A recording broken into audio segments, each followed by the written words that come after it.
Moi, je m'appelle Omar Samba et tout le monde m'appelle Pape dans le village parce que Pape, je porte le prénom de mon père. Par respect, on dit Pape Samba.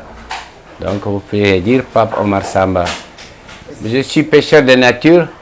J'ai commencé la pêche à l'âge de 17 ans parce que quand j'étais encore petit, je pêchais mais j'allais à l'école, donc ce n'était pas la pêche professionnelle.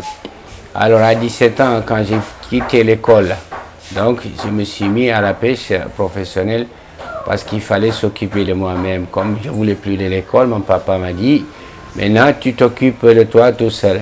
Et je me suis mis à la pêche et ça m'a arrangé. C'est quoi la pêche professionnelle? Qu'est-ce qui la différencie des autres pêches? Voilà, la pêche professionnelle pour nous, c'est quand tu pêches pour nourrir, pour t'habiller, pour nourrir ta famille, pour les besoins. Ce n'est pas pareil que quand tu fais la pêche de loisir ou la pêche parce que tu as envie d'y aller, comme on faisait quand on était à l'école. Dès que tu te mets à la pêche professionnelle, maintenant le travail est plus pareil. Tu pêches professionnellement, tu prends des risques, mais tu calcules, tu sais quand il faut y aller, quand il ne faut pas y aller. Maintenant, tu peux aller un peu où tu vas en mer, mais seulement avec du professionnalisme. On ne travaille plus n'importe comment. Alors, vous avez pêché depuis des décennies. Est-ce que lorsque vous avez commencé la pêche comparée à aujourd'hui, avez-vous constaté une baisse progressive des prises en mer? Ça, vraiment, on a constaté, c'est plus qu'une baisse, c'est une chute. Une chute. Parce que quand j'ai arrêté l'école et que j'allais à la pêche, on faisait toujours des grosses pêches, toujours.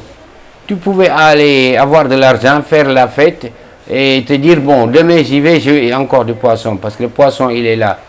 Tu pouvais pêcher une espèce, ça ne va pas, tu allais à pêcher une autre espèce de poisson. Donc, tu avais le choix. Alors, aujourd'hui, personne n'a le choix.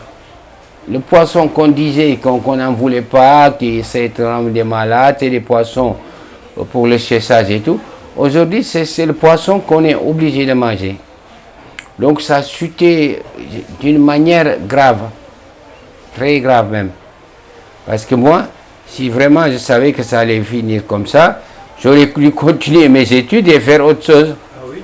Ouais, mais là, d'un coup, c'est venu sec. Voilà, donc ça nous a surpris. D'accord. Et cette baisse drastique, si on peut le dire ainsi, des prises de poissons, est-ce que vous avez des explications? Quelles sont les raisons de cette chute? Bien sûr, il y a des raisons et on les connaît bien. Parce que les raisons, aujourd'hui, je vais commencer d'abord par la pêche traditionnelle et finir par la pêche industrielle. Aujourd'hui, la pêche traditionnelle, moi quand je commençais sur la plage, il y avait une vingtaine de pirogues. Aujourd'hui, on est à 150 pirogues. Ça veut dire qu'il faut multiplier par 5 ou 6 le nombre de pirogues, le parc piroguier. L'espace de pêche, là où tu te retrouvais avec une pirogue, tu en as 5 ou 6 pour le même butin. Et à un moment donné, les gens s'y sont allés fort parce que chacun voulait gagner pour essayer de construire, essayer de faire quelque chose de solide. En cas, bon, ça ne surprenne pas. Et là, avec la pêche traditionnelle, vous avez vu, nous, c'est les petites pirogues. Mais par exemple, quand vous allez vers le sud, il y a les pirogues qui font les filets tournants pour les harengs, les sardinelles, les trucs.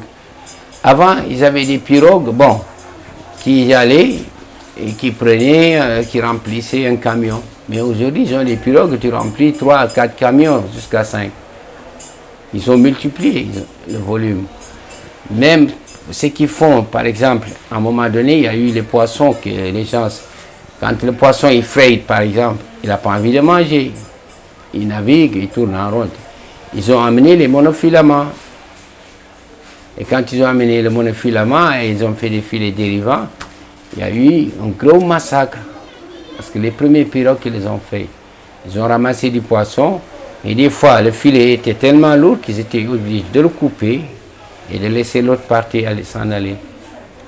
Il y a eu un massacre terrible, terrible par la pêche traditionnelle, que bon, ça fait un gros impact sur le bord. Maintenant, la pêche industrielle, ça a été la catastrophe nationale. Parce que tous ces gros bateaux qui ne pouvaient plus pêcher en Europe, et tout, ils les ont ramenés au Sénégal. Vous imaginez un pays où on te dit, il y a les Russes qui ont des contrats, il y a les Français qui ont des contrats, et tu te retrouves avec des bateaux espagnols, n'importe quel, tous les pavillons. Les Chinois, n'en parlons pas, et les Coréens, ils sont là. Et eux, ils ne montrent pas ce qu'ils font, parce qu'ils ramassent le poisson. Il y en a qui emballent, qui font le transbordement, ça sort du pays.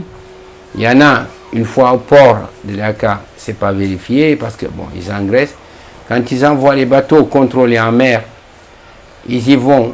Parce que moi, une fois, il y en a un qui m'a expliqué qu'au début, ils avaient envie de faire le boulot, mais après, quand ils voyaient que quand ils prenaient un bateau, avant d'arriver au port, on leur disait, vous pouvez le relâcher, le problème est réglé. Attends, ils ont changé vite le comportement. Et c'était eux qui prenaient à Bachis. Donc, vous voyez ce que ça donne. Il y a une grosse pêche industrielle au Sénégal qui est incontrôlée. Les gros bateaux, ils font ce qu'ils veulent. Toutes les heures, tout moment. Parce que, comme vous le savez, en ce moment, avec les usines de farine de poisson, maintenant, ils prennent tout. Que ce soit la pêche traditionnelle, la pêche industrielle, ils ramassent tout le poisson. Donc si je vous suis, principalement, c'est la surpêche qui est à la base de la raréfaction du poisson. C'est le premier facteur, c'est le facteur qui est responsable à 90%. Et donc quand on parle de surpêche, aussi ça concerne aussi bien les pêcheurs locaux que les bateaux étrangers. Et bien sûr, ça concerne les deux. Les deux, parce que bon, franchement, vous voyez les noms comme je vous ai expliqué. La pêche traditionnelle, le parc piroguier, il a été multiplié par 15-20. Parce qu'ici, bon, je dirais, mais dans certains endroits, il a été multiplié par 20. Et vous voyez ce que ça fait. Par exemple, comme je dis, les pêcheurs qui faisaient, par exemple, les filets dérivants, les monofilaments. Un jour, j'en ai parlé. Je leur ai dit, vous ne comprenez pas, quoi. Bien qu'on a 700 km de côte, mais si on a 2000 pirogues qui sortent et que chacun met 2 km de filet, voyez ce que ça fait. Donc, il n'y a même pas d'espace pour le poisson à respirer. Et là, ça fait des gros dégâts, c'est de la pêche traditionnelle. On a fait beaucoup de mal, mais la pêche industrielle, ça c'est catastrophique pour nous. Pape Samba, oui. Alors,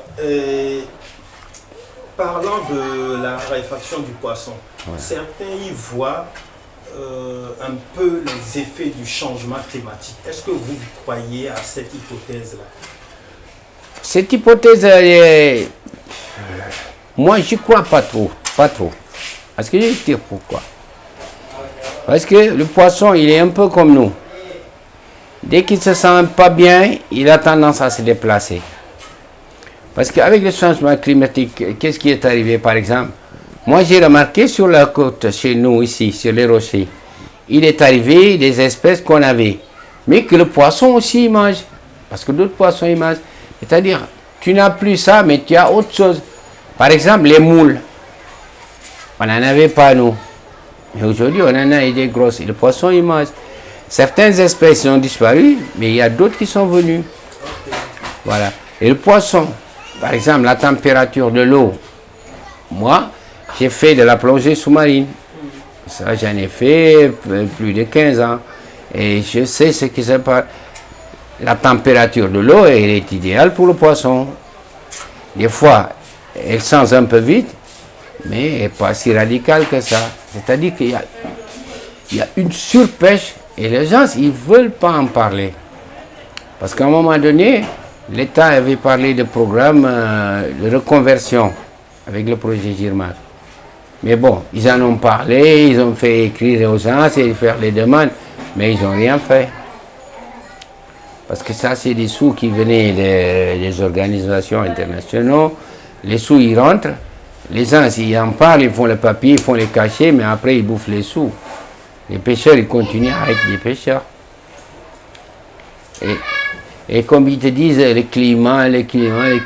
Bon, qu'est-ce qu'on a comme climat ici? On n'a pas un climat mortel.